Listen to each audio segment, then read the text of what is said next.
الحمد لله نحمده ونستعينه ونستغفره ونعوذ بالله من شرور أنفسنا ومن سيئات أعمالنا. من يهده الله فلا مضل له ومن يضلل فلا هادي له. ونشهد أن لا إله إلا الله وحده لا شريك له. ونشهد أن سيدنا وحبيبنا ومولانا محمدا عبده ورسوله الذي أرسله بالحق بشيرا ونذيرا وداعيا إلى الله بإذنه وسراجا منيرا. فقد قال الله تعالى في كلامه المجيد وفرقان الحميد. زبان سر شكل پور أعوذ بالله من الشيطان الرجيم. بسم الله الرحمن الرحيم. إذا جاء نصر الله والفتح ورأيت الناس يدخلون في دين الله أفواجا فسبح بحمد ربك واستغفر إنه كان توابا. إن الله وملائكته يصلون على النبي يا أيها الذين آمنوا صلوا عليه وسلموا تسليما. اللهم صل على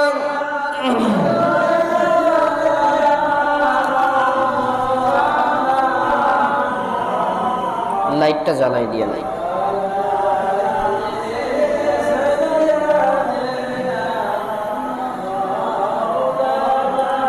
আল্লাহুম্মা সাল্লি আলা সাইয়্যিদিনা মাওলানা মুহাম্মদ ওয়া আলা আলি সাইয়্যিদিনা مولانا محمد بلغ العلا بكماله كشف الدجى بجماله حسنت جميع خصاله صلوا عليه. الحمد لله. জুমার নামাজে আগত সুপ্রিয় সম্মানিত মুসল্লিয়ান ইকরাম, বাড়িতে বসে থাকা মা ও বোনেরা, আসসালামু আলাইকুম ওয়া রাহমাতুল্লাহি ওয়া বারাকাতুহু। শুকরিয়া আদায় করছি মহান রব্বুল আলামিনের আলিশান দরবারে, যিনি আমাদেরকে মুসলিমদের সাপ্তাহিক ঈদের দিন জুমার সালাত আদায়ের লক্ষ্যে মসজিদে উপস্থিত করলেন। অল্প সময়ে গুরুত্বপূর্ণ নসিহতমূলক কথা বলার ও শোনার যে মাবুদ আমাকে আপনাকে তৌফিক দিবেন, তার গোলাম হিসাবে তার দেওয়া জবান দিয়ে শুকরিয়া আদায় করে পড়ছি আলহামদুলিল্লাহ। দরুদ ও সালাম বর্ষিত হোক বিশ্ব মানবতার মুক্তির দিশারি নবী মুহাম্মদুর রাসূলুল্লাহ সাল্লাল্লাহু আলাইহি ওয়াসাল্লামের উপরে রূহের প্রশান্তি কামনা করছি যারা ঈমান নিয়ে চলে গিয়েছেন কবরে, আল্লাহর জমিনে আল্লাহর দ্বীন ইসলাম প্রতিষ্ঠা করার জন্য যারা অর্থ সম্পদ সময় দিলেন, বুকের তাজা রক্ত বিলিয়ে দিলেন। 2024 সালে স্বৈরাচার খুনি শেখ হাসিনার কবল থেকে যেই সকল মানুষগুলা, ছাত্র ভাইয়েরা বুকের তাজা রক্ত দিয়ে আবারও একটি মুক্তির স্বাধীনতা অর্জন করলেন, আল্লাহ তাআলা যেন তাদেরকে শাহাদতের সর্বোচ্চ মাকাম দান করেন। আল্লাহ তাআলা যেন আহতদের দ্রুত শেফায়ে কামেলা দান করেন। তাদের রক্তের বিনিময়ে সন্ত্রাস, মাদক, জঙ্গি মুক্ত, মানব রচিত মতবাদ মুক্ত ইসলামী একটি রাষ্ট্র হিসেবে আল্লাহ যেন এই বাংলাদেশকে কবুল করে নেন, বলেন আমিন। সম্মানিত উপস্থিতি, আজকে আমরা কথা বলবো সূরা নসর থেকে। আল্লাহ তাআলার দরবারে আমরা আল্লাহর দেওয়া এই সূরাটি, সূরা নসর, এটা আমাদের যুগ উপযোগী একটি সূরা বর্তমানে। আসুন আমরা প্রথমেই কোরআনুল কারীমের এই সূরাটি তেলাওয়াত করি, অর্থ জানি, তারপরে আমরা কিছু বিস্তারিত কথা বলবো ইনশাআল্লাহ। আমার সাথে প্রত্যেকে জবান ছেড়ে পড়বেন, না পারলেও জবান নাড়াবেন, ঠোঁট মিলাবেন, যাতে কোরআন তেলাওয়াতের নূর আল্লাহ তাআলা আমাদের অন্তরে পতিত করে দেন, বলেন আমিন।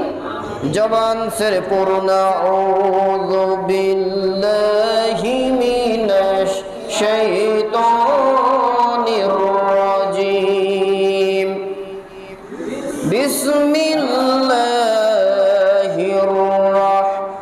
রাহমানির রাহিম।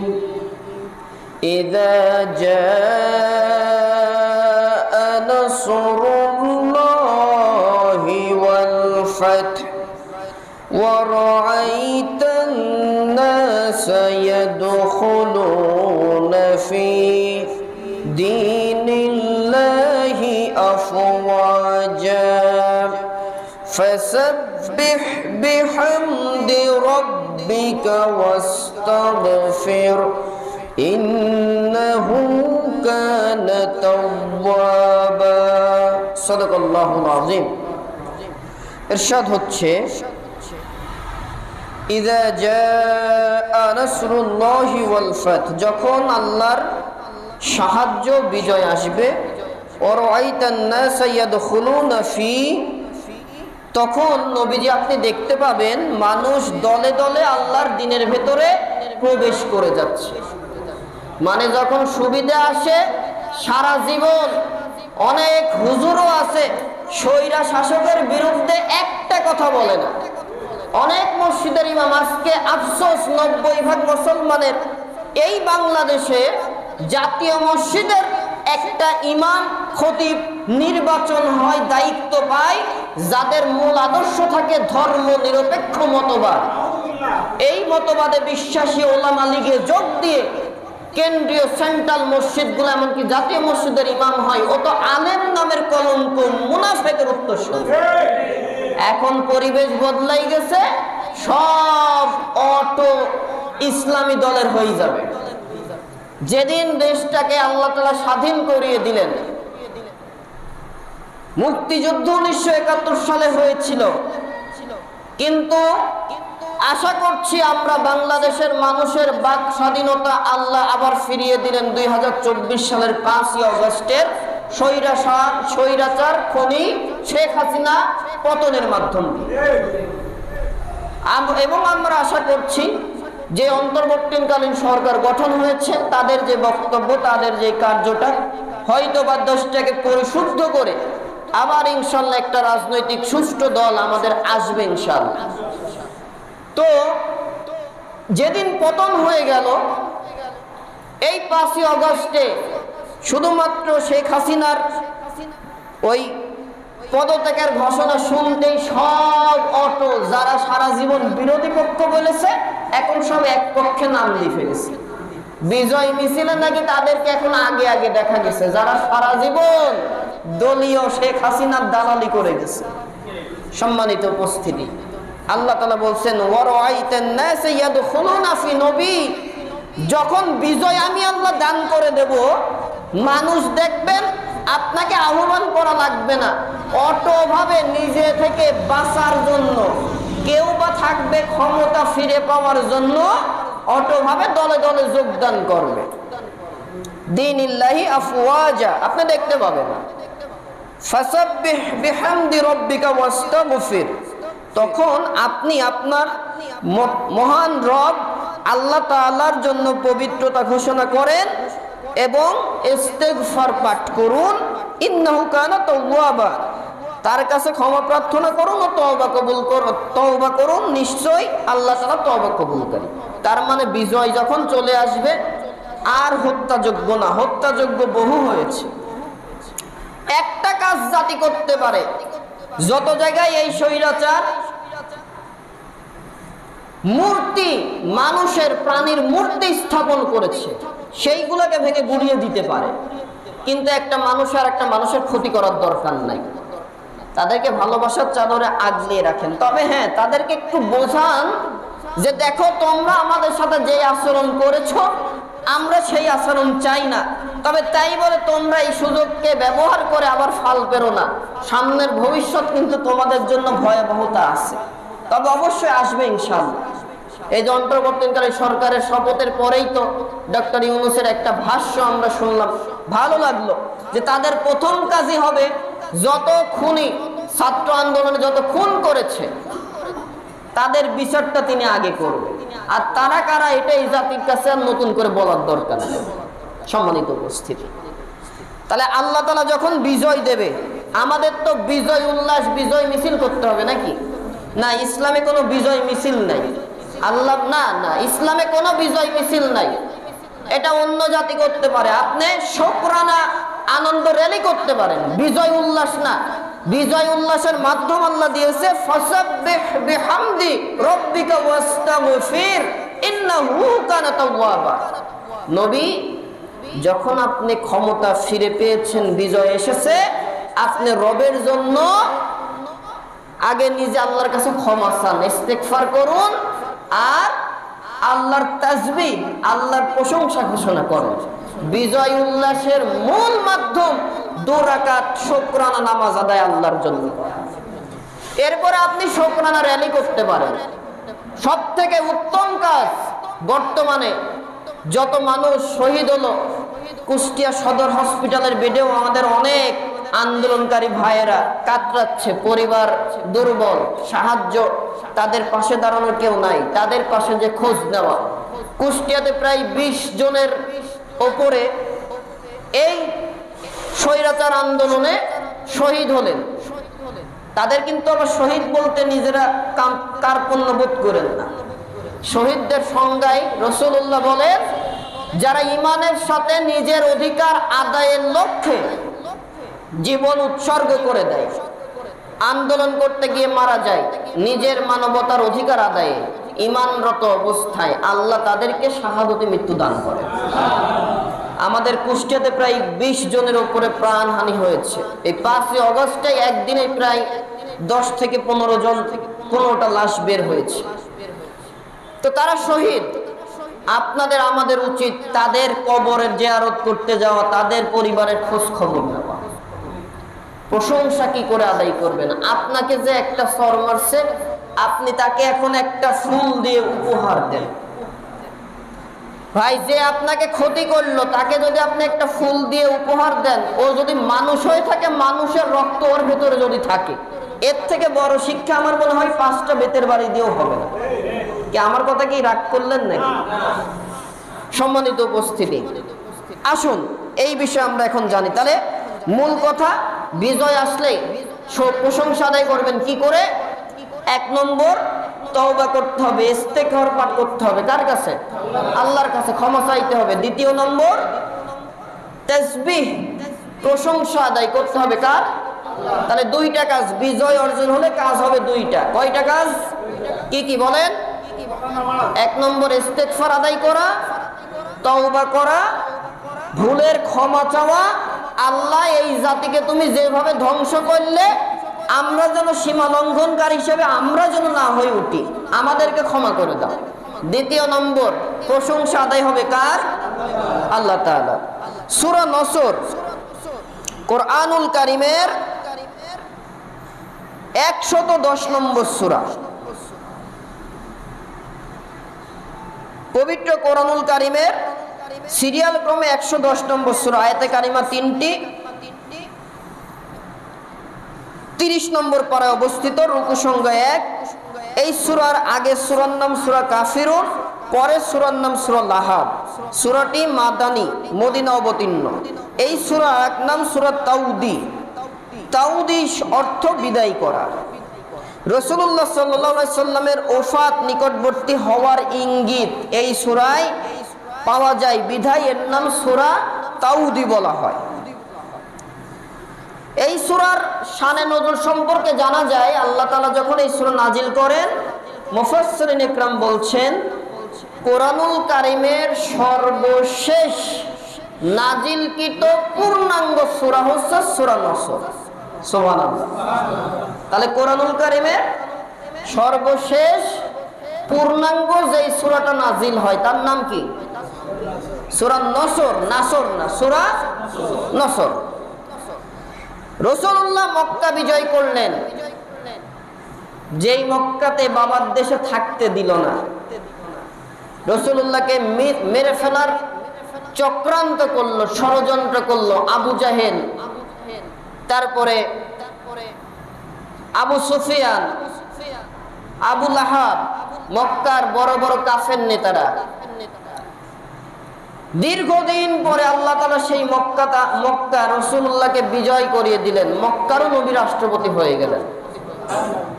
কথা বুঝতেছেন তো? আমার মনোযোগ দিয়ে শুনবেন। রাসূলুল্লাহ মক্কা বিজয় করে ফেললেন। মক্কাতে যে রাসূলুল্লাহ যখন মক্কা থেকে মদিনায় আসলেন, কয়জন আসছিল? মক্কা থেকে মদিনাতে রাসূল যখন হিজরত করে আসেন কয়জন ছিলেন? 2 জন। কে কে? আল্লাহর রাসূল আর তার সাথের নিকট বন্ধু হযরত আবু বকর সিদ্দিক রাদিয়াল্লাহু তাআলা আনহু। আজকে মক্কা বিজয় হয়ে গেছে, আল্লাহর রাসূলের সাথে আর এক আবু বকর না, প্রায় 10,000-এর উপরে আবু বকর নবীর সাথে। কোথায় যাচ্ছে? মক্কাতে। কেন? বিনা যুদ্ধে মক্কা বিজয় হয়ে গেছে। সুবহানাল্লাহ।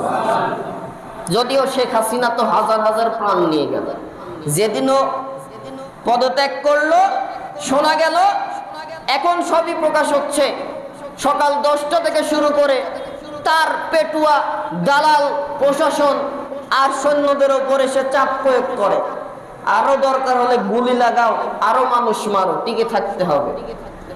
অবশেষে যখন না পারলো, সেনা সদস্যরা যখন বলল আমরা আর এই জনতার উপরে গুলি করতে পারবো না, আর যেই বাদ আমরা আপনাকে সেফটি দিতে পারবো না, তখন তার কুলাঙ্গার ছেলের অনুরোধে তিনি পদত্যাগ পত্রে সই করে, যেই 2টার সময় সেনাবাহিনীর ভাষণ দেওয়ার কথা, 2টা থেকে 3টা, 3টা থেকে 4টা, 4:30 ঘোষণা দিতে দিতে 2:40 মিনিটে তাকে সেনা সদস্য, তার সাথে একটা ওয়াদা হয় পদত্যাগ পত্র করার সময়, তিনি তো নামবে না সিয়ার থেকে, ধরেই রাখবে। সেনাবাহিনী বলে আপনি যদি পদত্যাগ করেন আমরা আপনাকে সেফটি দিয়ে দেশ পার করে দেব, তা না হলে জাতি আপনার সাথে কি আচরণ করবে এটা আমরা রক্ষা করতে পারবো না, আমাদের নিয়ন্ত্রণের বাইরে।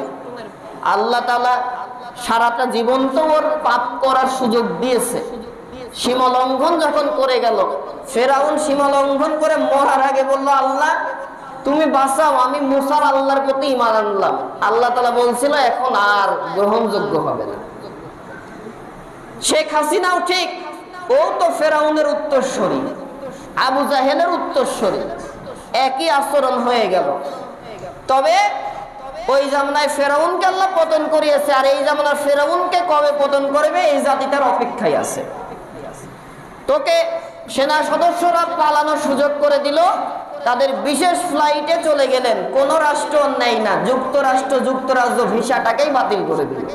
এখন কোন দেশও নিতে চাই না, এখন ইন্ডিয়াতে পড়ে আছে আশ্রয় হিসাবে, তাও সীমিত সময়ে। ইন্ডিয়াও বলে আপনি বেশি দিন থাকতে পারবেন না, তবে জায়গার ব্যবস্থা না হলে থাকেন, যত দ্রুত সম্ভব হয় এই দেশ থেকেও যেতে হবে, আপনার জন্য বাংলাদেশের সাথে আমরা সম্পর্ক নষ্ট করতে পারবো না। তার মানে কাফেরদের আল্লাহ তাআলার সাথে আর কাউকে রাখে না। এই সরকারকে দালালি করে যারা নিজের রূপ বদলালো, মানুষকে নির্বিচারে তাদের সম্পদ হানি করলো, জোরপূর্বক জমি দখল করলো, কত মানুষকে গুমখোর। এই যে আয়না ঘরের কথা শুনছেন তো নিশ্চয় আপনারা। কিছু মানুষ বের হয়ে আসলো, তারপরে বিএনপির এক নেতার কথা একজন পুলিশ অফিসার বললেন, যিনি জানতেন, ইলিয়াস নামে একজন, তাকে তো অলরেডি ধরেই কয়েকদিনের মধ্যে তাকে মেরেই ফেলেছে। কি নৃশংসতা! মানুষ হয়ে একটা মানুষকে যে এইভাবে হত্যা করতে পারে, এই বর্বর আচরণ এই সরকার করেছিল। চোখটা নাকি বেঁধে পতেঙ্গা দিয়ে বঙ্গোপসাগরের অনেক দূরে নিয়ে গিয়ে হত্যা করে তার ছুরি দিয়ে বুকটাকে চিরে ফেলে গায়ের সাথে পাথর বেঁধে সলিল সমাধি করে দেয়। আজকে সবই সত্য উদ্ঘাটন হচ্ছে। সম্মানিত উপস্থিতি, কাফের মুশরিকেরা রাসূলুল্লাহকে মারতে গেল, নবীজি নাই, নবীজি চলে গেলেন, আল্লাহর নির্দেশ আল্লাহ বাঁচাই দিলেন। আল্লাহ তাআলা জানাই দিলেন, নবীজি হতাশার দরকার নাই, ওমাকারু ওমাকারাল্লাহ আল্লাহু খায়রুল মাকিরিন। ওরা ষড়যন্ত্র করে, আমি আল্লাহ কৌশল করি। আমি আল্লাহর কৌশলের কাছে কাফের মুশরিকের সকল ষড়যন্ত্র নস্যাৎ হয়ে যায়। সুবহানাল্লাহ তা বলতে পারেন না? তার মানে সাইদি সাহেব, এই সময় সাইদি সাহেবের কথা বেশি মনে পড়ে আমাদের। এই তো 14 তারিখ সামনে চলে আসলো, 1 বছর হয়ে গেল। জামানার একজন মুজাদ্দিদ, আল্লাহর ওলি, শহীদ আল্লামা দেলোয়ার হোসেন সাইদি রাহিমাহুল্লাহ, তাকেও তারা বিষ প্রয়োগ করে হত্যা করে শহীদ করে দিল। তবে তিনি বলেছিলেন যে এই কথাগুলো আল্লাহর ওলির কথা সব বাস্তবায়ন হয়ে গেল, যে কাফেররা, স্বৈরাচাররা টিকে থাকার জন্য সব দরজা বন্ধ করে দেয়। তার একটা দরজা তার মনের অজান্তেই পতনের জন্য সে খোলা থাকে, যেটা দিয়ে ওর পতন হবে। ওর বাবাও যেই কায়দায় গেল, এর পতন হলো আল্লাহ তাআলা করালেন সামান্য একটা কোটা আন্দোলনের সূচনা দিয়ে। আল্লাহ তাআলা পতন করে দিলেন। সম্মানিত উপস্থিতি, রাসূলুল্লাহ মক্কায় ঢুকছেন, কতজন সাহাবী সাথে? প্রায় 10,000-এর উপরে। আল্লাহ রসুল ঢোকার সাথে সাথে দেখছেন সাহাবীরা অনেকে মা বাবার পরিবার ছেড়েছে, প্রতিশোধ নেবে। রাসূলুল্লাহ প্রতিশোধ নিলেন না, ঢুকেই মক্কাবাসীকে একত্রিত করে বললেন, আজ তোমাদের প্রতি আমার কোনো অভিযোগ নাই, সাধারণ ক্ষমা ঘোষণা করে দিলাম। সাথে সাথেই অনেক কাফের মুশরিক এই আদর্শ দেখেই তারা কি করলেন? ইসলাম গ্রহণ করলেন, ঈমান আনলেন। তবে আল্লাহ তাআলা বললেন, রাসূল সবাইকে ক্ষমা করেন। নির্ধারিত 11 বা 14 জন ব্যক্তি আল্লাহ নাম উল্লেখ করে দিলেন, এদের আর ক্ষমা হবে না। এমনকি এরা যদি কাবা ঘরে ঢুকে, যেই কাবা ঘরে মশা মারা হারাম, এখানেও যদি পলায়ন করে, এদেরকে ওখানেই কতল করে দেবে। সম্মানিত উপস্থিতি, এই মক্কা বিজয়ে আল্লাহ তাআলা তখন এই সূরা নসর নাজিল করে দিয়ে তিনি বোঝালেন যে বিজয় উল্লাস করার জন্য বিজয় মিছিল না, সমাবেশ করে অমুক করব তমুক করব, এটা না। আল্লাহ তাআলা বিজয় দিয়েছে, আগেই সেই আল্লাহ তাআলার কাছে ইস্তেগফার পাঠ করো, যেই জাতিটা ধ্বংস হলো আল্লাহ যেন তোমাদেরকে এইরকম স্বৈরাচারের আচরণ না করায়। এই জন্য তওবা ইস্তেগফার করো। দ্বিতীয়, বেশি বেশি আল্লাহ তাআলার প্রশংসা জ্ঞাপন করো। সম্মানিত উপস্থিতি, এই হচ্ছে আয়াতে কারিমার নাজিলের মূল বিষয়বস্তু। তাহলে এখন যতটুকু আপনারা শুনলেন, আশা করছি তো বাংলাদেশের নাগরিক যারা আছে সকলের জন্যই একটা সুসংবাদ, এমনকি বাক স্বাধীনতা পুনরুদ্ধার হওয়া, স্বাধীনভাবে চলাচল। আশা করছি আমরা ইনশাল্লাহ আমাদের যেই বাজার মূল্যের ঊর্ধ্বগতি ছিল, আল্লাহ সেটাকেও সহনশীল করে দেবে ইনশাআল্লাহ। তা আমরা তো অন্তত বাক স্বাধীনতা ফেরত পেয়ে খুশি তো ইনশাআল্লাহ। তাহলে একটু জোরে সোরে পড়ি আলহামদুলিল্লাহ। সম্মানিত উপস্থিতি, ক্ষমতা মনে রাখবেন। এইবার কিছু কথা মনে রাখেন, আপনার সাথে স্বৈরাচাররা যেই আচরণ করলো, আপনিও যদি তাদের সাথে সেই আচরণ গুম খুন করেছে, এই উপদেশটা প্যানেল তো চ্যালেঞ্জই করেছে। তবে আমরা আশা করি তারা সেটা করবে, কারণ যারা উপদেশটা হয়েছে তাদের সাথেও এই শেখ হাসিনা ভালো আচরণ করেনি। প্রত্যেকটা হত্যার বিচার আইনের মাধ্যমেই হবে। দ্বিতীয় বিষয় আমি একটু আপনাদেরকে সতর্ক করব, প্রশাসন তারা খারাপ কাজ যতই করুক, আজকে প্রশাসন নাই বলে বাংলাদেশে চুরি ডাকাতি রাহাজানির পরিমাণ বেড়ে গেছে। এই প্রশাসনকে খারাপ কাজ করিয়েছে এই সরকার পুলিশের পোশাক পরিয়ে ভারতীয় লোক ঢুকিয়ে। এটা আপনারা নিশ্চয়ই ভিডিও ফুটেজের মাঝে দেখছেন। অলরেডি ৬-৭ তারিখে সব পলায়ন শুরু করেছে ভারতের দালালগুলা, যেইগুলা সেনাদের পোশাক পরেও ঢুকে এই জাতিকে হত্যা করছে। ঢাকাতে কোন জায়গায় যেন হত্যা করলো, যাত্রাবাড়ি না কোথায়, প্রায় ৩০ জন মানুষকে নৃশংসভাবে হত্যা করে দিল। একজন আটক ছিল, তাকেও ছেড়ে দিয়ে বলছে যা চলে যা। কিছু দূর যাওয়ার পরে তাকেও গুলি করে হত্যা করে দিল। আমরা বিশ্বাস করি অন্তত এরা আমাদের দেশের এই প্রশাসন হতে পারে না। তবে যারা অন্যায় করেছে, যেমন ডিবি হারুনের মতো কুলাঙ্গার, বেনজিরের মতো, এরপরে আর একটা কে গেল যেন আইজিপি, জি আজিজ তো অনেক আগেই গেছে। বর্তমান যে আইজিপি গুলা ছিল পুলিশের ঊর্ধ্বতন কর্মকর্তা, ছাত্র আন্দোলনের ভেতরেই তাদের দাবি হয়েছে প্রশাসন আমরা চাই। আমাদের যে সাধারণ প্রশাসনের ভাই, পুলিশ প্রশাসনের ভাইয়েরা, তারা যে অনুনয় বিনয় করছে, আমরা আশাবাদী যে তারা আবার আমাদের জন্য কাজ করবে। আমরা মানে কি, এই জনগণের পক্ষে, জনগণের সেবক, জনগণের চাকর হিসেবে তারা কাজ করবে ইনশাআল্লাহ। আর আমাদের উচিত তাদেরকে ক্ষমা করে দেওয়া। আর যারা অন্যায় করেছে তাদেরকে আপনারা বিচারের আওতায় দিয়ে দেন। এখন থেকে আর সেই প্রশাসন অন্তত কোনো হুকুমের জন্য জুলুম করার সুযোগ পাবে না। তবে প্রশাসনকে অপদস্থ করা, বিশেষ করে যে থানা ধ্বংস করে দেওয়া, এইগুলা খুবই অন্যায় কাজ হয়েছে। আজকে দেখেন ২-৩ দিন প্রশাসন নাই। ঢাকাতে মনে হয় পরশুদিন রাত্রে কয়েকটা বাড়িতে ডাকাতি করতে যেয়ে গিয়েছে প্রায় ১৫০ জন ডাকাত। এই ডাকাত কারা তারা আমরা বুঝি, এই ডাকাতি কারা করতে গেছে তারা কারা এটা আমরা জানি। আওয়ামী সন্ত্রাসী, ছাত্রলীগের কুলাঙ্গার সন্ত্রাসী গ্রুপগুলা এবং তাদের যে টোকাইগুলা এখন এই জাতিকে নানানভাবে নির্যাতনের জন্য কিছু জায়গায় সুযোগ থাকলে লাঠি নিয়ে বের হয়ে যাবে। যেমন গোপালগঞ্জে একটা মিটিং করছে, আবার নাকি শেখ হাসিনাকে ফেরত আনবে। আমরা বলি আনুক, শেখ হাসিনা তো এমনি ফাঁসিতে ঝোলার জন্য কয়েকটা মামলা রেডি হয়ে গেছে। ও যেই কাজ করেছে বেঁচে থাকার সুযোগ নাই। শেখ হাসিনা আসলেই ধরা পড়বে। ২০০৯ সালের বাংলাদেশের গৌরব সেনাবাহিনীদের হত্যা, ৫৬-৫৭ জন সেনাবাহিনী। ২০১৩ সালের আলেম ওলামা মাদ্রাসার নিরীহ ছাত্রদের বুকে গরম পানি ঢেলে গুলি করে মেরে তাদের লাশটাকে গুম করে দেওয়া। ২০২৪ সালে হাজার হাজার ছাত্রকে ইন্টারনেট বন্ধ করে হত্যা করে নানান জায়গায় গণকবর দেওয়া। এইগুলা হত্যার বিচার শুধু হাসিনা না, হাসিনার সাথে যত লোক ছিল প্রত্যেকেরই মৃত্যুদণ্ড অলরেডি আইনের মাধ্যমে হয়ে আছে। ফিরে আসলে আমরা খুশি। তবে তোমরা যারা বাড়াবাড়ি করছো, এতটুকু আমরা তোমাদেরকে বলতে চাই, বেশি বাড়াবাড়ি করো না। সময় আছে, তওবা করে এখনো যদি মুসলিম হও, ইসলামের ভেতরে দাখিল হও পরিপূর্ণভাবে, আল্লাহ তাআলাও জীবনে গুনাহ মাফ করবে, তোমাদেরকেও আল্লাহ তাআলা শান্তি দিবেন। যদি বেশি উগ্রবাদী করো তাহলে তোমাদেরকেও তোমার নেতা নেত্রী যে অবস্থা করবে এই প্রশাসন বা এই বিচার ব্যবস্থা, তোমাদেরও তাই করতে হবে।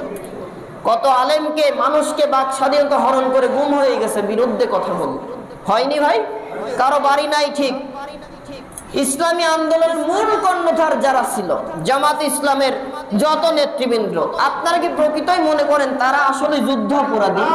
যদি যুদ্ধ অপরাধী হতো তাহলে মতিউর রহমান নিজামীর মতো একজন সফল শিল্পমন্ত্রী কোনোদিন, একজনই মাত্র বাংলাদেশের জমিনের শিল্পমন্ত্রীর দায়িত্ব পালন করেছে। নট অনলি শিল্পমন্ত্রী, সকল মন্ত্রীদের ভেতরে, এমনকি প্রধানমন্ত্রীদের ভেতরেও এই মতিউর রহমান, শহীদ মতিউর রহমান নিজামী, যিনি সাবেক জামাত ইসলামের আমির ছিলেন, শিল্প কৃষি মন্ত্রণালয়ের দায়িত্ব পালন করে একটা বছরে তাকে যেই বাজেট দেওয়া হলো, বরাদ্দ দেওয়া হলো, খরচ খরচা রেখে শিল্প কলকারখানা আল্লাহ তাআলা লাভ দেখালেন, অবশিষ্ট বাদ বাকি বরাদ্দগুলো তিনি মন্ত্রণালয় ফেরত দিয়ে দিলেন। এটা কেন হয়েছে বলেন তো? তাদের ভেতরে আল্লাহর কোরআনের আইন ছিল। এই কোরআনের আইন নিয়ে তারা প্রত্যেকটা মন্ত্রণালয় চালিয়েছে, প্রত্যেক জায়গায় সফল। হিন্দুরা পর্যন্ত তাদের পক্ষে আসছে। আর এখন যারা আসে চোর ডাকাত, যা আছে সব খাই, বরাদ্দ আসে, বরাদ্দ যত হবে তত তারা খাবে। আমরা অন্তত এই দিক আর চাই না। এই মানুষগুলাকে মিথ্যা মামলায় ফাঁসির কাস্টে ঝুলালো, এই কাজের তো একটা হিসাব আল্লাহ তাআলা নেবে না? ইত্তাকুল্লাহ ইন্নাল্লাহা সারিউল হিসাব। আল্লাহ থেকে এত পক্ক হিসাবকারী দুনিয়াতে সৃষ্টি জগতে নাই, সব হিসাব নেওয়া হবে। অতএব বাংলাদেশের জমিনে আজকে যারা ইসলামপন্থীদেরকে জঙ্গি সন্ত্রাস বলে গালি দিয়েছে, আল্লাহ তাদেরকে ল্যাংটা করে জাতির সামনে জঙ্গি বানাই দিয়েছে। আজকে আওয়ামী গ্রুপটাকে, আওয়ামী লীগকেই সন্ত্রাসী দল হিসেবে মানুষ বুঝে ফেলেছে। আর এরা যেই কার্যক্রম করেছে, আশা করছি হয়তো বাংলাদেশ থেকে এদেরকে নিষিদ্ধ করে দেওয়া হবে ইনশাআল্লাহ। আওয়ামী লীগ বলে কোনো দল থাকবে না, করতে পারে রাজনীতি অন্য দলে করুক, এই সন্ত্রাসী নামে কোনো রাজনীতি বাংলাদেশের মানুষ চায় না। সম্মানিত উপস্থিতি, কয়েকটা কাজ আমাদের জন্য। 1 নম্বর, প্রতিশোধ নেওয়া ছাড়বেন, তবে আপনাকে যদি কেউ মারতে আসে আপনি প্রতিরোধ করবেন। ইসলাম প্রতিশোধের ধর্ম নয়। জামাত ইসলামের আমির কিন্তু ঘোষণা দিয়েছিলেন দুই এক বছর আগে একটা ভিডিও বার্তাতে বলছিলেন উনি, যে আপনারা আমাদের সাথে যে আচরণ করছেন, আমরা ক্ষমতায় গেলে আপনাদের সাথে এই আচরণ করব না। আলহামদুলিল্লাহ, তাও বললেন। এটাই ইসলামের মত। আমি আপনাদের এর আগেও বলেছিলাম যে সম্ভবত আলী অথবা আবু বকর রাদিয়াল্লাহু তাআলা, আলী রাদিয়াল্লাহু তাআলা হতে পারেন, একটা কাফেরকে মারার জন্য যুদ্ধের ময়দানে তাকে নিচে ফেলে দিয়েছেন। আলী রাদিয়াল্লাহু তাআলা কাফেরের উপরে হত্যা করতে যাবে, এমত অবস্থায় কাফেরটা আলীর মুখে থুতু মারলো, বা ওই সাহাবীর মুখে থুতু মারলেন। এই থুতু নিক্ষেপের কারণে তিনি আর তাকে হত্যা না করে ফিরে যাচ্ছে। কাফের একটু চিন্তায় আসলো, কি ব্যাপার, এখন যুদ্ধের সময় চলছে, ও তো আমাকে মারবে না, আমি ওকে মারবো। আমাকে মারতে গিয়ে ওই সাহাবীটা কেন ফিরে চলে গেলেন? ডাক দিলেন, ভাই আল্লাহর নবী সাহাবী, একটু দাঁড়ান, আমি তো কাফের বেঈমান, আপনি আমাকে মারবেন, হঠাৎ করে না মেরে চলে যাচ্ছেন কেন? তিনি বললেন, সাহাবী বললেন যে দেখো, আমি তোমাকে মারবো ইসলামের কারণে, তুমি আমাকে আঘাত করেছো, আমি তার প্রতিরোধ করেছি, কিন্তু আমি মারার সময় তুমি যখন আমার মুখে থুতু নিক্ষেপ করলা, এখন যদি আমি তোমাকে মারি, কিয়ামতের দিনে এটা হতে পারে আল্লাহ তাআলা আমাকে বলবে যে তুমি ইসলামের জন্য মারোনি, ও তোমাকে যে থুতু দিল, অপমানিত করলো, এর রাগে পরে তুমি ওকে হত্যা করেছো। অতএব তুমি যেহেতু আমাকে থুতু দিয়ে আমাকে অপমানিত করেছো, এই কারণে আমি আর তোমাকে মারলাম না, ছেড়ে দিলাম। তবে তুমি যদি আবার আমাকে আঘাত করো, আমি সেলফ ডিফেন্স দিব, ইসলামের জন্য তুমি হত্যা হতে পারো। তাছাড়া আমার ব্যক্তি ক্রোশে আমার উপরে রাগ করেছো, অনুরাগ বশত তোমাকে হত্যা করতে পারবো না। সুবহানাল্লাহ, এটি ইসলামের বিধান। আপনি জামাতের আমির তিনি বললেন যে আপনারা আমাদের যা ক্ষতি করেছেন আমরা মাফ করে দিব, আর আপনার বিচার তো হবে আইনের মাধ্যমে, আমরা বিচার করার কেউ না। সম্মানিত উপস্থিতি, তাহলে আইন নিজ হাতে তুলে নেওয়া যাবে? যাবে না। নিজেরা নিজেদের মানুষদের, নিজেদের সংখ্যালঘু যত গোষ্ঠী আছে তাদেরকে নিরাপত্তা দেওয়ার দায়িত্ব এখন এই মুসলমান। নিজেদের সম্পদগুলাকে ঐক্যবদ্ধভাবে রক্ষা করতে হবে, তাদেরকেও নিরাপত্তা দিতে হবে। আর প্রশাসনের জন্য আমাদের কথা, তাদেরকে সর্বাত্মক সহায়তা আপনাদের আমাদের করতে হবে। ভাই, অন্যায় যারা করেছে তাদের অ্যারেস্ট হবে, তাদের বিচার সরকার করবে, বর্তমান যে সরকার আছেন। কিন্তু তাদেরকে যদি আপনারা তাদের থানা, তাদের ক্যাম্পে হামলা করেন, অলরেডি চুরি ডাকাতি বেড়ে যাচ্ছে, জীবন হানিরও আশঙ্কা হতে পারে। ভাই, জীবনে যদি না থাকে আপনি আর লড়বেন কাকে নিয়ে? এই জন্য প্রশাসন, তাদের দোষ নাই, তাদেরকে ব্যবহার করা হয়েছে, তারা তো তওবা করতেছে, ক্ষমা চাচ্ছে। আর রাসূল আল্লাহ তাআলার বান্দাদের আল্লাহর একটা গুণ হচ্ছে ক্ষমা করা। ইন্নাল্লাহা গফুরুর রহিম, নিশ্চয় আল্লাহ তাআলা ক্ষমাশীল, ক্ষমা করাকে পছন্দ করেন। আমরা আল্লাহর বান্দা হলে আমাদের ভিতরে ক্ষমা করার প্রবণতা থাকতে হবে। কথা কি বুঝছেন তো ভাই? জনগণের সেবক হিসেবে তারা মাঠে নামবে, তবে তারা যে কাজ করেছে তাদের উচিত ছিল ভাবা, এই জনগণের টাকাতেই কিন্তু তাদের 30-40 হাজার টাকা স্যালারি আসতো, তাদের পেটের ভাত হতো, পণ্যের কাপড় হতো। অতএব এই জনগণের সাথে বেঈমানি করা উচিত হয়নি। প্রশাসনের ভাইদেরও উচিত, বাংলাদেশ পুলিশ প্রশাসন যত মানুষ আছে তাদের উচিত তাদের পোশাক পরিয়ে ভারতীয় ররা এই দেশের মানুষকে হত্যা করলো, তারা কি চিনতো না? তাদেরকে ধরে বিচারের আওতায় আনা তাদের দায়িত্ব ছিল। তারপরও আমরা সব ভুলে তাদেরকে চাই, তাদেরকে বন্ধুরূপে আমরা আমাদের সেবক হিসেবে রাস্তায় চাই, আর তাদেরকে সহায়তা করার দায়িত্ব আপনাদের। পারবো তো ইনশাআল্লাহ? তা না হলে দেশের শান্তি বিরাজমান হবে না। সেনাবাহিনী এই দেশের চুরি ডাকাতি রাহাজানি বন্ধ করতে পারবে না, এটার জন্য প্রশাসন দরকার। এরপরে আমাদের কিছু কাজ আছে, সর্বগুরুত্বর একটা কাজ হচ্ছে, আমি আগেই বলেছি এই আন্দোলনে, ছাত্র আন্দোলন এবং স্বৈরাচার শেখ হাসিনা পতনের আন্দোলনে অনেক মানুষ শহীদ হয়েছে। আমাদের কুষ্টিয়া হসপিটালে অনেক ভাইয়েরা বোনেরা আহত অবস্থায় আছে। অনেকের পরিবার তাদের সেবা শুশ্রূষা দেওয়ার জন্য খরচ করতে পারছে না। বাংলাদেশ জামাত ইসলামী থেকে ঘোষণা হয়েছে করবে, আমরাও তাদের পাশে দাঁড়াতে চাই। আমাদের ভেতর অনেক মানুষ আছেন আন্দোলনের সময় আন্দোলনে যেতে পারেন নাই, মুক্তির আন্দোলনে, নতুন বাংলাদেশের মুক্তিযুদ্ধের আন্দোলনে অংশগ্রহণ করতে পারেন নাই। তাদের জন্য এখন একটা সুযোগ, যারা অসুস্থ আছে অন্তত পকেটের টাকা দিয়ে হয়ে তাদের পাশে গিয়ে তাদের সেবা করে তাদের সাথে অংশগ্রহণ করা। এতটুকু কি আমরা ভূমিকা রাখতে পারি তো ইনশাল্লাহ? আজকে আকস্মিকভাবে পারবেন না, আগামী শুক্রবার পকেট ভর্তি করে সর্বোচ্চ টাকা আনবেন তাদের সেবার জন্য। বাংলাদেশ মাজলিসুল মুফাসসিরিন ওয়াইস কুষ্টিয়া জেলার পক্ষ থেকে আমরা একটু সাহায্য চাই। আর আমাদের টাকা দেওয়ার মাধ্যম ভাই আপনারা মুসল্লিরা, আপনাদের পকেটই হচ্ছে আমাদের মূলধন। আমরা আমাদের থেকে দিব, আপনারাও দিবেন ইনশাল্লাহ যতদূর পারেন। অনেক ভাইরা আছে কারো লক্ষ টাকার উপরে, যাদের পায়ে গুলি লেগে লিগামেন্ট ছিঁড়ে গেছে, রক ছিঁড়ে গেছে, তাদের লক্ষ, 1.5 লক্ষ, 2 লক্ষ টাকা লাগবে। একটা সংগঠন কতটুকু করতে পারে বলেন? এটা আপনার ভাই। আপনি যদি মনে করেন বাংলাদেশ স্বৈরাচার মুক্ত হয়েছে, এই দেশটা সামনের দিকে আগাক, সোনার বাংলা নামে না কাজে সোনার বাংলা হিসাবে আসুক, ইসলামী বাংলাদেশ হিসাবে আসুক, যেখানে হিন্দু, খ্রিস্টান, বৌদ্ধ এবং মুসলমান সর্বসম্মতিক্রমে সাম্প্রদায়িক সম্প্রীতি নিয়ে বসবাস করবে। এটা গড়ার পেছনে যারা জীবন দিল, আহত হলো, তাদের পাশে দাঁড়ানোর দায়িত্ব কি আছে বলে আপনারা মনে করেন তো? তাহলে সকলেই তাদের সহায়তার জন্য আগামী সপ্তাহে একটু বেশি করে আমরা চাই যে আমাদের যত অসুস্থ ভাইরা আছে তাদের পাশে যেন সেবার জন্য কিছু দিতে পারে। সর্বাত্মক যে যতদূর পারেন, 500 পারেন, 1000 পারেন, 2000 পারেন, যতটুকু পারেন সর্বোচ্চটা। মনে করেন ওই জায়গায় আপনার ছেলে শুয়ে আছে, কারণ আপনার ছেলেরাও তো আন্দোলন করেছে। এই যে আমি তো দেখলাম সার্থকতে শুরু করে আরো অনেকেই আন্দোলনে ভিডিও যেগুলো আছে যা গিয়েছে, তারা আপনারই ছোট ভাই, আপনারই মেয়ে, আপনারই ছেলে শুয়ে আছে, তাদেরকে কি আপনি মেরে ফেলবেন? চোখের সামনে কি মেরে ফেলতে দিবেন আপনি? এটা অবশ্যই আমি মনে করি তারা মরে যাক, আপনারা তো চান না। কথা বলেন না কেন? কি চান যে তারা মরে যাক? নাকি তারা দেশের সূর্য সন্তান, এখন তারা স্বাধীনতাকামী সন্তান তারা। অতএব আগামী সপ্তাহে তাদের সহায়তার জন্য আহ্বান। আপনারা যারা এসেছেন, যারা আসতে পারেনি, তাদের কাছে দাওয়াত দিয়ে মা বোনদেরকেও বলে তাদের সহায়তার জন্য টাকা নিয়ে আসবেন, যাতে আমরা তাদের চিকিৎসার জন্য দিতে পারি। সম্মানিত উপস্থিতি, বিজয় অর্জন হয়েছে, বিজয় ধরে রাখাটা খুব বড় একটা গুরু দায়িত্ব আমাদের। কারণ স্বাধীনতা অর্জন হয়েছে বলেই হাই উল্লাস, মিছিল, সমাবেশ করে অমুক করব, তমুক করব, এখনই যদি ওয়াদা দিতে থাকি আর নিজেরা যদি স্বাধীনতাকে আবার হরণ করে দেই।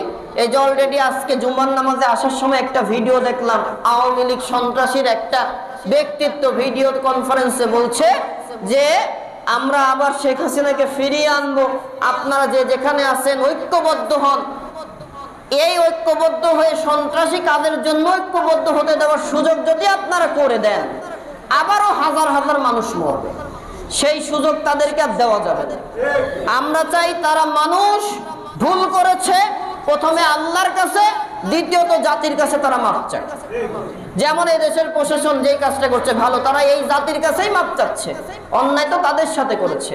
কিন্তু তোমাদেরকে আমরা সহানুভূতি দেখাবো, তোমাদেরকে আমরা নিরাপত্তা দেব, সেফটি দেব, আর তোমরা আবার সন্ত্রাসীমূলক কাজ করার জন্য গুছিয়ে আবার ময়দানে আসবা, এই সুযোগ অন্তত বিবেক সম্পন্ন কোনো মানুষ দেবে না। সম্মানিত উপস্থিতি, এই সুযোগ তাদেরকে দেওয়া কখনোই যাবে না। আজকে কুষ্টিয়ার এক কুলাঙ্গার এমপি মাহবুবুল আলম হানিফ, সে বলল গত বছরের একটা বক্তব্যে যে নেতাকর্মীদের ডেকে কুষ্টিয়া জেলার ভেতরে, শহরের ভেতরে যেন 5টা হুজুর মিলে একটা মিলাদ মাহফিল করতে না পারে।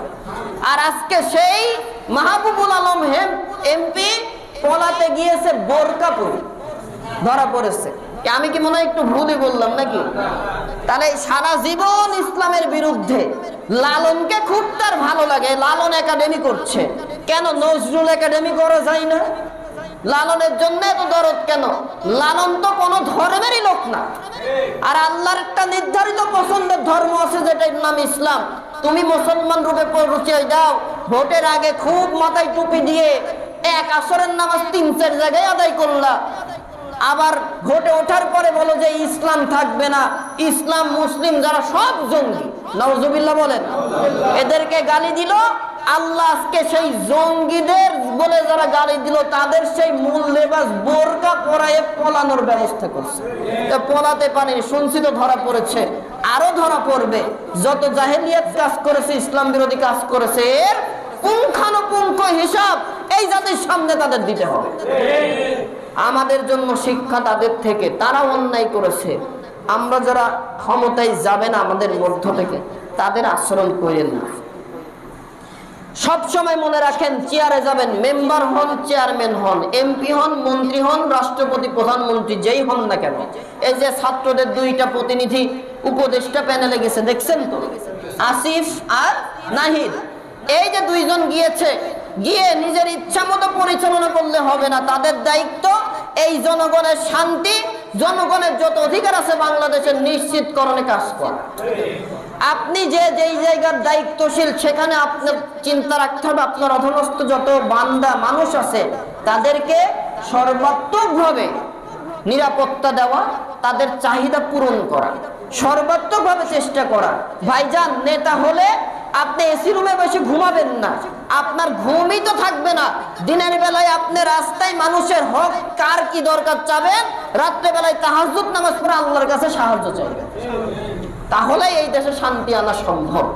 আমরা এমন আচরণ যেন না করি, ওই মাহবুবুল আলম হানিফের মতো কুলাঙ্গার, আতার মতো কুলাঙ্গার হওয়ার দরকার নাই। যারা একবার মাহফিলের অনুমতি দেয় আর পেছন থেকে পুলিশ নিয়ে যায়, দেখো জামাতের কোনো প্রোগ্রাম হচ্ছে। আরেকটা কথা আমি আপনাদের বলি, 1 আগস্ট বাংলাদেশের সর্বশ্রেষ্ঠ ইসলামী দল, নাম কি বলেন তো আপনারা? আপনারা মনে হয় এটাকে মনে করেন না নাকি? বাংলাদেশের প্রসিদ্ধ ইসলামী দলের নাম কি? বাংলাদেশ জামায়াত ইসলামী। 1 আগস্ট অবৈধ সরকার তারা আইন করে নিষিদ্ধ করল। বেশি দিন যেতে পারেনি, 4 দিনের মাথায় 5 আগস্ট আল্লাহ তাদেরকে বাংলাদেশ থেকে নিষিদ্ধ করে। এর থেকে প্রমাণ করাতে চাই, বুঝতে থাকেন, মাথায় নেন। করোনার আগে ছাত্র শিবিরকে নিষিদ্ধের জন্য ছাত্রলীগের কুলাঙ্গারেরা কত তোড়জোড় করা শুরু করলো। আল্লাহ তাআলা করোনা দিয়ে তামাম দেশ না তামাম পৃথিবীকে স্তব্ধ করে দিলেন। এর থেকেও কি বান্দারা একটু মাথায় আসে না যে এই দল অবশ্যই আল্লাহর কোরআনের আইন নিয়ে চলে, তাদের জন্য আসমান থেকে আল্লাহ সাহায্য পাঠায়? এখনো তাহলে তাদের পক্ষে কেন আসতে পারেন না? তাহলে যদি আসতে না পারেন তাহলে আপনার মেধা, ব্রেনের ভেতরে তো সমস্যা আছে, সংশোধন করতে হবে। আল্লাহ সাহায্য তখনই আসে বান্দা যখন সর্বোচ্চ জুলুমে পড়ে যায়, ধৈর্যের পরিচয় দেয়, আল্লাহ তখন তাদের জন্য আসমান থেকে প্রয়োজনে ফেরেশতা দিয়ে সাহায্য করে। জামাত ইসলামকে নিষিদ্ধ করে তারা কি আর বিরুদ্ধে মিছিল করছিল নাকি? করেছে। এবার মাঠে নামেনি, কারণ তারা আল্লাহ তাআলার প্রতি হতাশানি, কারণ তারা জানে যে এই জাতি যা করছে নিজের চেয়ারকে ঠিক রাখার জন্য অবৈধ আইন করে কাজ করছে। আর আইন মন্ত্রীর কাজই ছিল আইনের জায়গায় বসে বেআইনি কাজ করা। যা করে গেছে টেকবে না। আল্লাহ তাআলা বেশি দিন যেতে দেয়নি, 4 দিনের মাথায় 5 আগস্ট আইন মন্ত্রীও এখন অজ্ঞাত, হাসান মাহমুদও অজ্ঞাত, আর হাসিনা তো অলরেডি দেশ থেকে পালালোই। এই বিচারটা কার কাছ থেকে আসছে? তাহলে এই দল আল্লাহ তাআলার সাহায্য পায়, অন্তত এটা থেকে আমাদের তো আর সন্দেহ থাকার কথা না। অতএব তারা যদি জনগণকে শান্তি দেওয়ার জন্য কাজ করে, যত নামাজি মানুষ আছেন এই নামাজি দলকে সর্বাত্মকভাবে বিভিন্নভাবে টাকা দিয়ে পয়সা দিয়ে নিজে উপস্থিত থেকে সাহায্য করা, যাতে বাংলাদেশটা সুন্দরভাবে একটি শান্তি রাষ্ট্র হয়, যেখানে একটা হিন্দু খ্রিস্টান বৌদ্ধ বেধর্মীরা মুসলমানের কাছে সেইভাবে থাকবে, একটা মায়ের কোলে তার শিশু বাচ্চা যেমন নিরাপদ থাকে, এই দেশের সংখ্যালঘুরা বিরোধী পক্ষরা তাদের কাছে তেমন নিরাপদ থাকে। এটা করতে গেলে আল্লাহর কোরআনের আইন আর নবীর আদর্শ ছাড়া সম্ভব না। আমরা তাহলে সেই পক্ষে থাকবো তো ইনশাআল্লাহ। তারা আগামী দিনের কাজটা কি একটু বলেন তো ভাই? হ্যাঁ, অর্থ নিয়ে আসবেন আমাদের কুষ্টিয়ার জন্য, অন্তত কুষ্টিয়াতে অনেক ভাইয়েরা আহত। আর একটা কাজ করবেন, সম্ভব হলেই হসপিটালে যাবেন, গিয়ে যতগুলো ওয়ার্ড আছে দেখবেন তারা কি অবস্থা আছে, একটু খোঁজ খবর নেবেন। পারবেন তো ইনশাআল্লাহ?